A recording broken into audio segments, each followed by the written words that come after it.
Morning friends, biology की online कक्षा में आपका स्वागत है। तो बेटा आज अपन फिजियोलॉजी का लेसन नंबर 5 और वैसे लेसन नंबर 9 जो कि एंजाइम स्टार्ट कर रहे हैं। ठीक है, तो बेटा सबसे पहले इस टॉपिक के अंदर अपन एंजाइम की हिस्ट्री पढ़ेंगे, इतिहास, एंजाइम का इतिहास। तो देखो इसमें अपन को कुछ बातें जाननी हैं। देखो सबसे पहले वैज्ञानिक का नाम मैंने लिखा कोहने। क्या नाम लिखा? कोहने ने 1878 में सर्वप्रथम एंजाइम शब्द वैज्ञानिक का नाम क्या बोला बेटा मैंने? कोहने ने 1878 में एंजाइम शब्द का सर्वप्रथम प्रयोग यीस्ट विलयन के किण्वन के लिए किया था।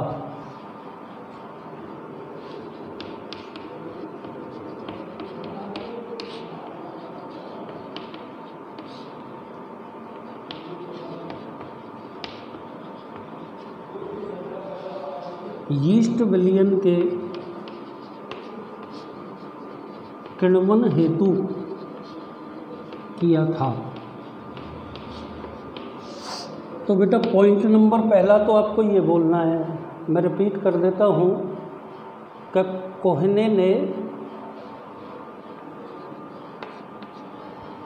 1878 में एंजाइम शब्द का सर्वप्रथम प्रयोग यीस्ट विलयन के किण्वन हेतु किया। बुकनर ने यीस्ट कोशिकाओं में जाइमेज एंजाइम को खोजा। वैज्ञानिक का नाम क्या है? बुकनर। बुकनर ने यीस्ट कोशिकाओं में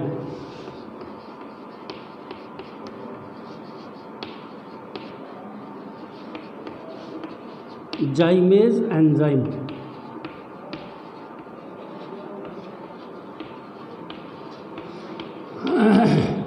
प्रथम खोजा गया एंजाइम, जाइमेज एंजाइम को खोजा।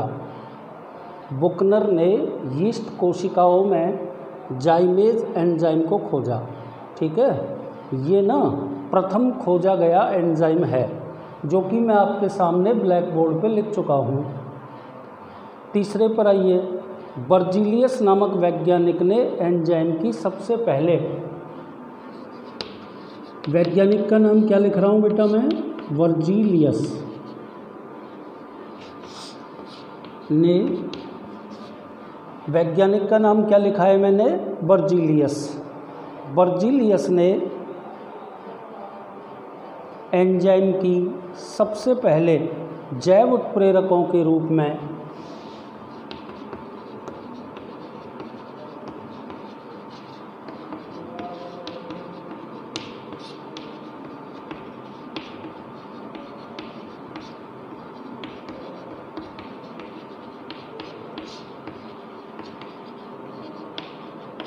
पहचान की।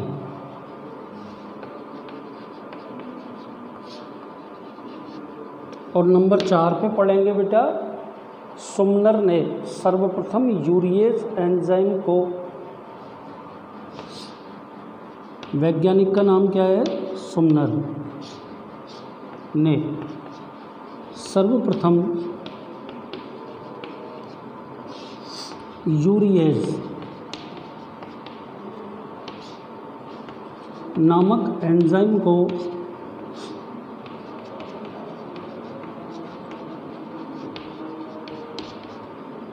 क्रिस्टलीकृत किया।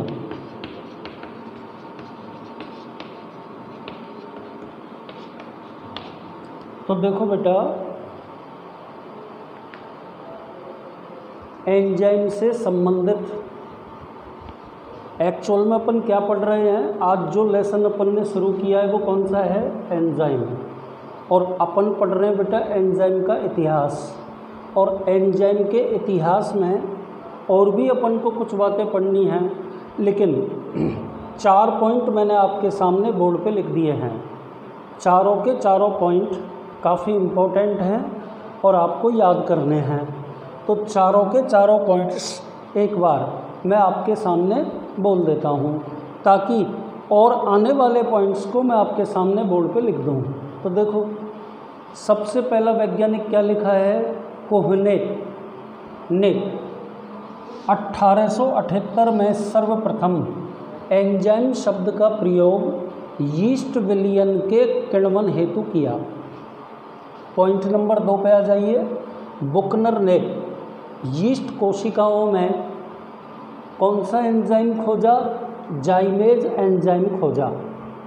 और बेटा जाइमेज एंजाइम खोजा गया, सबसे पहले खोजा गया एंजाइम है, ठीक है। उसके बाद वैज्ञानिक का नाम अपन ने पढ़ा वर्जीलियस। वर्जीलियस ने एंजाइम की सबसे पहले जैव उत्प्रेरकों के रूप में पहचान की। और सबसे लास्ट बेटा सुमनर नामक वैज्ञानिक ने सर्वप्रथम यूरिएज, एंजाइम का नाम क्या है? यूरिएज नामक एंजाइम को क्रिस्टलीकृत किया। तो 4 वैज्ञानिक हो गए बेटा। एक तो कोहेने, ठीक है ना, एक आपने वैज्ञानिक पढ़ा बुकनर, एक आपने पढ़ा सुमनर और एक आपने पढ़ा वर्जीलियस।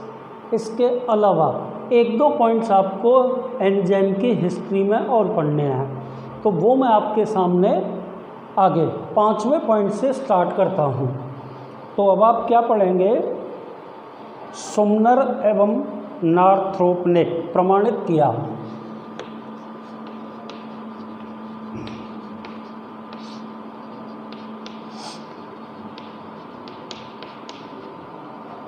वैज्ञानिकों के नाम है बेटा दोनों ने प्रमाणित किया। सुमनर एवं नॉर्थरोप ने प्रमाणित किया कि एंजाइम रासायनिक दृष्टि से प्रोटीन होते हैं, कि एंजाइम रासायनिक दृष्टि से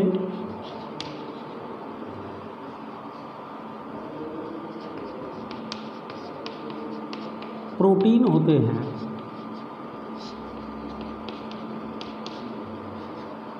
सुमनर और नॉर्थरोप ने प्रमाणित किया कि एंजाइम रासायनिक दृष्टि से प्रोटीन होते हैं। नॉर्थरोप एवं कुंडज ने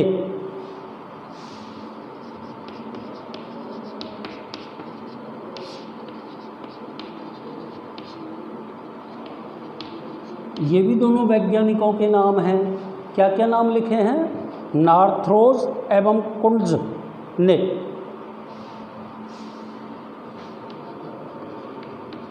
पेप्सिन, कुछ एंजाइमों के नाम लिखे जा रहे हैं, ठीक है। पेप्सिन, ट्रिप्सिन और काइमोट्रिप्सिन।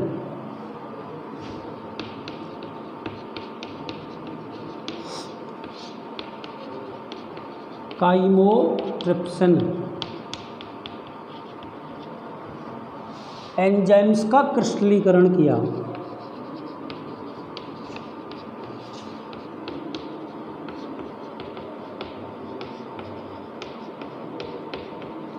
नॉर्थरोप एवं कुंडज नामक वैज्ञानिकों ने पेप्सिन, ट्रिप्सिन एवं काइमोट्रिप्सिन एंजाइमों का क्रिस्टलीकरण किया। सुमनर, नॉर्थरोप एवं स्टैनले को प्रोटीन से संबंधित कार्य हेतु नोबेल पुरस्कार दिया गया। किस किस को बेटा? सुमनर को, ठीक है ना, नॉर्थरोप और फ्रिट्ज लिपमैन एवं स्टैनले, सॉरी।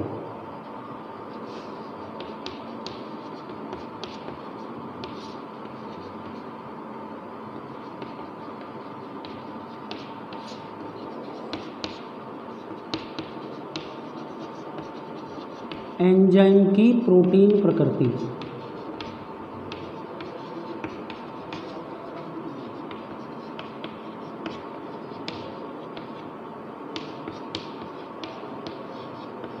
नोबेल पुरस्कार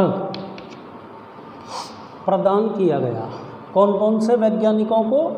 सुमनर को, नॉर्थरोप को और स्टैनले को। छठवां पॉइंट, फ्रिट्ज लिपमैन ने सह एंजाइम, क्या बोलते हैं इसको इंग्लिश में? कोएंजाइम की खोज की। कौन से वैज्ञानिक ने की कोएंजाइम की खोज? फ्रिट्ज लिपमैन ने। सैक एवं आल्टमैन नामक वैज्ञानिकों ने राइबोजाइम नामक एंजाइम को खोजा। कौन से वैज्ञानिक बेटा? एक तो सैक और दूसरा आल्टमैन।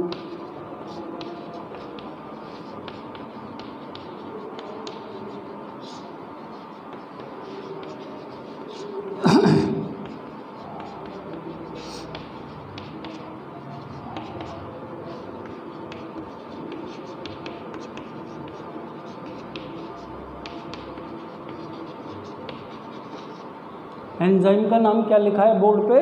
राइबोजाइम। ठीक है, यह कोएंजाइम आरएनए का बना होता है। ये बेटा एक कोएंजाइम है, बना होता है किसका? आरएनए का। ठीक है ना, आगे चलिए। इस एंजाइम में प्रोटीन नहीं पाई जाती।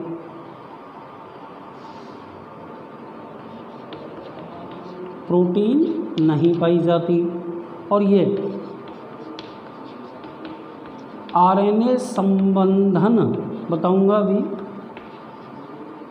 इस स्प्लिटिंग की क्रिया में मदद करता है। तो बेटा यहाँ आकर के एंजाइम का पूरा इतिहास ख़त्म हो जाता है। ठीक है, ये 4 पॉइंट तो अपन पहले पढ़ चुके थे। ठीक है ना, 4 अलग अलग वैज्ञानिकों, कोहने, बुकनर, सुमनर और वर्जीलियस। ठीक है, उससे आगे के 4 पॉइंट मैं आपके सामने वापस से रिपीट कर देता हूँ, तो ध्यान से देखना बेटा। देखो, 5वें पॉइंट में क्या लिखा है? सुमनर और नॉर्थरोप ने प्रमाणित किया कि एंजाइम रासायनिक दृष्टि से क्या होते हैं? प्रोटीन होते हैं। नॉर्थरोप एवं कुंट्ज ने पेप्सिन, ट्रिप्सिन और काइमोट्रिप्सिन नामक एंजाइमों का क्रिस्टलीकरण किया। ठीक है, आगे चलिए।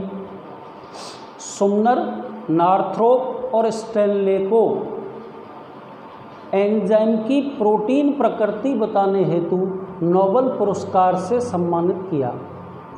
ठीक है, इसके बाद अगले पॉइंट्स पे आ जाइए। वैज्ञानिक का नाम लिखा है फ्रिट्ज लिपमैन। इन्होंने कोएंजाइम्स की खोज की। इसके बाद बेटा लास्ट सैक एवं आल्टमैन। ठीक है, ये 2 वैज्ञानिक हैं। कौन कौन से वैज्ञानिक हैं? सैक एवं आल्टमैन। इन्होंने बेटा राइबोजाइम नामक एंजाइम खोजा। ये बेटा एक अपवाद है। अपवाद क्या? ये कंपटीशनों में बहुत पूछा जाता है, क्योंकि इस एंजाइम में प्रोटीन नहीं पाई जाती। ठीक है, ये केवल आरएनए का बना होता है और बेटा आरएनए स्प्लिटिंग की क्रिया में मदद करता है। संबंधन, आरएनए संबंधन, स्प्लिटिंग का मतलब हिंदी में क्या होता है? संबंधन। स्प्लिटिंग का मतलब आप मॉलिक्यूलर बायोलॉजी में जब आरएनए का निर्माण होता है तो डीएनए का फटना होता है, तो डीएनए के फटने से एमआरएनए बनता है। तो वहाँ पे ये वर्ड दोनों भुजाओं का एक दूसरे से अलग होना स्प्लिटिंग के अंतर्गत आता है। लूप बना करके आरएनए के कुछ भाग पृथक होते हैं। ठीक है, तो बेटा यहाँ आकर के पूरा ख़त्म हो गया एंजाइम का इतिहास। और इसमें एक तो नोबेल पुरस्कार विजेता वैज्ञानिकों के नाम याद रखने हैं, इम्पोर्टेंट। उसके अलावा बेटा ये राइबोजाइम के बारे में आपको याद रखना है कि केवल आरएनए का बना होता है, प्रोटीन नहीं पाई जाती है, और साथ ही बेटा ये आरएनए संबंधन की क्रिया में भाग लेता है। उसके अलावा कोहेने, सुमनर, ठीक है, ये इम्पोर्टेंट्स वैज्ञानिकों के अंतर्गत आते हैं। ठीक है, अब अपन एंजाइम के बारे में आगे पढ़ेंगे।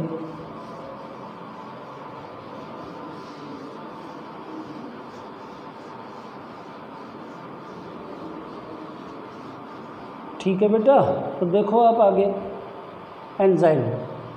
एक्चुअल में अब अपन इसकी परिभाषा पढ़ रहे हैं, तो देखिए पहला पॉइंट में क्या लिखने वाला हूँ, ध्यान से देखना। प्रोटीन प्रकृति के ऐसे कार्बनिक पदार्थ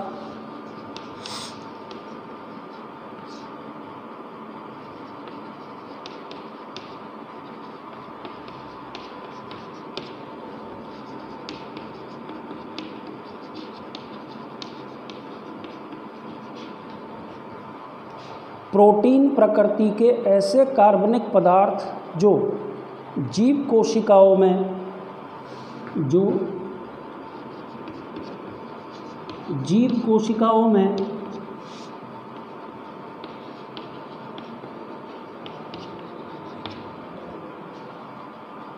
जैव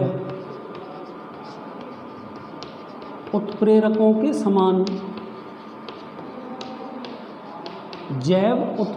के समान कार्य करते हैं। ठीक है बेटा, ये एकदम सिंपल परिभाषा हो गई एंजाइम की। क्या लिखा है बेटा कि प्रोटीन प्रकृति के ऐसे कार्बनिक पदार्थ जो जीव कोशिकाओं में जैव उत्प्रेरकों के समान कार्य करते हैं, क्या कहलाते हैं? एंजाइम्स कहलाते हैं। ठीक है ना, आगे चलिए। इसी में ये प्रत्यक्ष और अप्रत्यक्ष रूप से जैव रासायनिक अभिक्रियाओं की दर को बढ़ाते हैं। ये प्रत्यक्ष या अप्रत्यक्ष रूप से जैव रासायनिक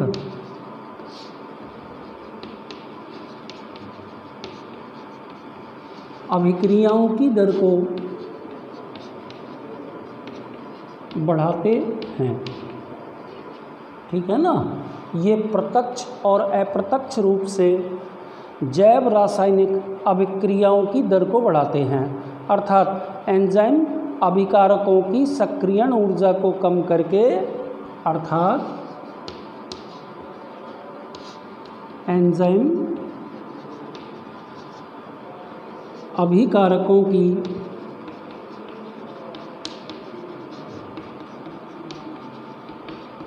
सक्रियण ऊर्जा को कम करके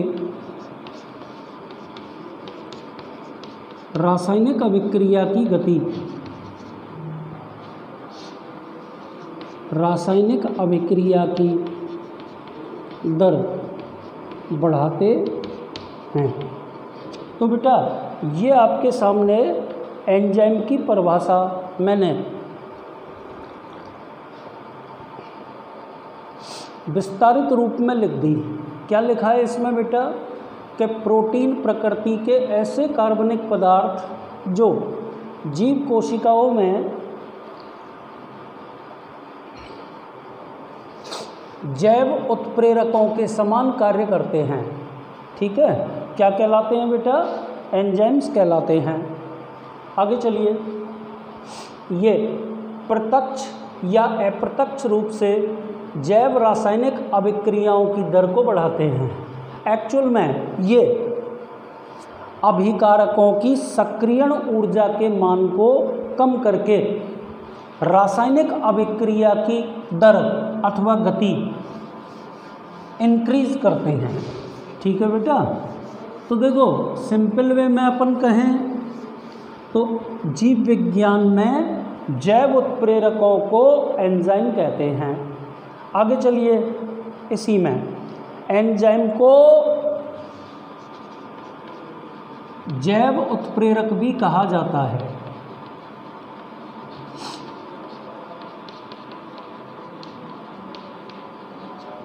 एंजाइम को जैव उत्प्रेरक भी कहा जाता है।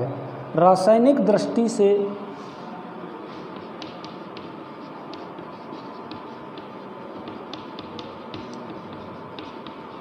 ये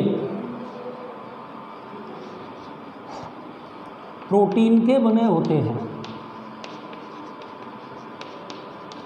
रासायनिक दृष्टि से ये प्रोटीन के बने होते हैं जो जैव रासायनिक अभिक्रिया की दक्षता को बढ़ा देते हैं। जो जैव रासायनिक अभिक्रियाओं की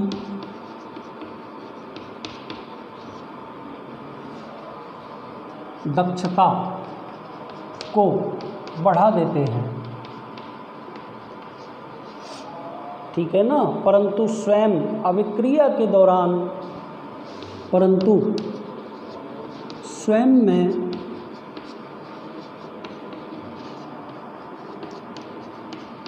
अभिक्रिया के दौरान कोई परिवर्तन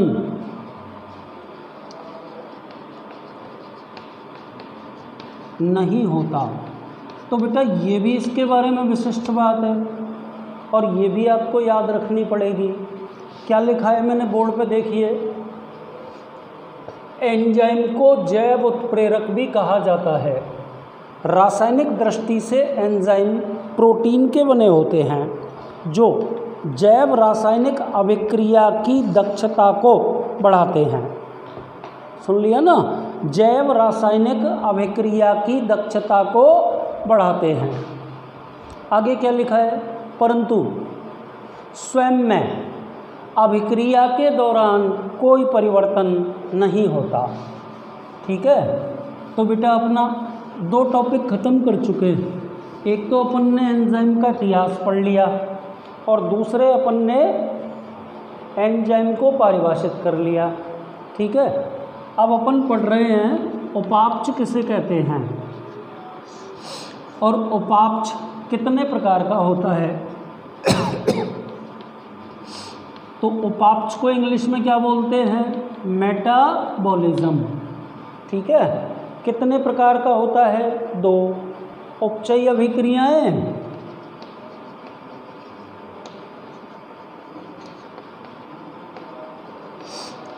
और बेटा दूसरी अपचयी अभिक्रियाएं। ठीक है, उपचयी अभिक्रियाएं और दूसरी कौन सी लिखी है, अपचयी अभिक्रियाएं। तो सजीवों में होने वाली विभिन्न जैव रासायनिक अभिक्रियाएं, ये इसकी परिभाषा हो गई। एक बार दोबारा बोल रहा हूँ, सजीवों में होने वाली विभिन्न जैव रासायनिक अभिक्रियाएं उपापचयी अभिक्रियाएं कहलाती हैं। ये 2 प्रकार की होती हैं। एक प्रकार कौन सा, उपचयी अभिक्रियाएं, दूसरा प्रकार कौन सा, अपचयी अभिक्रियाएं। ठीक है, तो अब अपन पहले कौन सी प्रकार के बारे में पढ़ रहे हैं, उपचयी अभिक्रियाओं के बारे में। तो बेटा ये जो क्रियाएं होती हैं ना, इनको अपन संश्लेषणात्मक अभिक्रियाएं भी कहते हैं और अपचयी अभिक्रियाओं को अपन विघटनात्मक अभिक्रियाएं भी कहते हैं। ठीक है, तो उपचयी अभिक्रियाओं की परिभाषा क्या हो गई, इन अभिक्रियाओं में संश्लेषण होता है और ऊर्जा की आवश्यकता होती है। अभी मैं परिभाषा बोलूँगा। और बेटा इनमें विघटन होता है जटिल यौगिक का और इनके लिए ऊर्जा की आवश्यकता नहीं होती बल्कि ऊर्जा मुक्त होती है, ऊर्जा मुक्त होती है। और पहली वाली अभिक्रियाओं में ऊर्जा की आवश्यकता होती है। अब आप इन तीनों परिभाषाओं को ध्यान से समझ रहे हैं तो देखो, सजीवों में होने वाली विभिन्न जैव रासायनिक अभिक्रियाओं को उपापचयी अभिक्रियाएं या मेटाबॉलिक रिएक्शंस कहते हैं। ठीक है, उपापचयी क्रियाएं दो प्रकार की होती हैं। पहली प्रकार उपचयी अभिक्रियाएं। क्या बोलना है बेटा कि इन अभिक्रियाओं के अंदर दो या दो से अधिक सरल यौगिक आपस में जुड़कर जटिल यौगिक का निर्माण करते हैं। ठीक है, इस क्रिया के लिए ऊर्जा की आवश्यकता होती है। चूँकि इस क्रिया में जटिल यौगिक निर्मित हो रहा है, इसलिए इन अभिक्रियाओं को संश्लेषणात्मक अभिक्रियाएं कहते हैं। ठीक है ना, कौन सी अभिक्रियाएं बोलते हैं? संश्लेषणात्मक अभिक्रियाएं कहते हैं, है ना। दूसरा प्रकार कौन सा पढ़ेंगे? अपचयी अभिक्रियाएं। तो बेटा इनमें क्या बोलेंगे कि वे जैव रासायनिक अभिक्रियाएं या वे उपापचयी अभिक्रियाएं जिनमें जटिल यौगिक दो या दो से अधिक छोटे खंडों में टूटता है। ठीक है, इन क्रियाओं के दौरान ऊर्जा मुक्त होती है।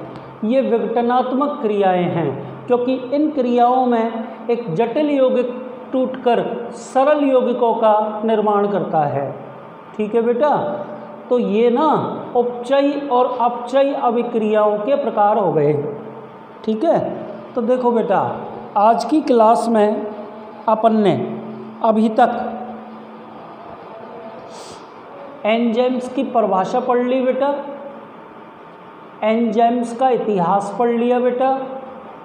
ठीक है, और अपन ने एंजाइम्स के अंतर्गत उपापचयी क्रिया, आपके दिमाग में ये बात आ रही होगी कि उपापचयी क्रियाओं का टॉपिक एंजाइम वाले पाठ के अंतर्गत क्यों आया।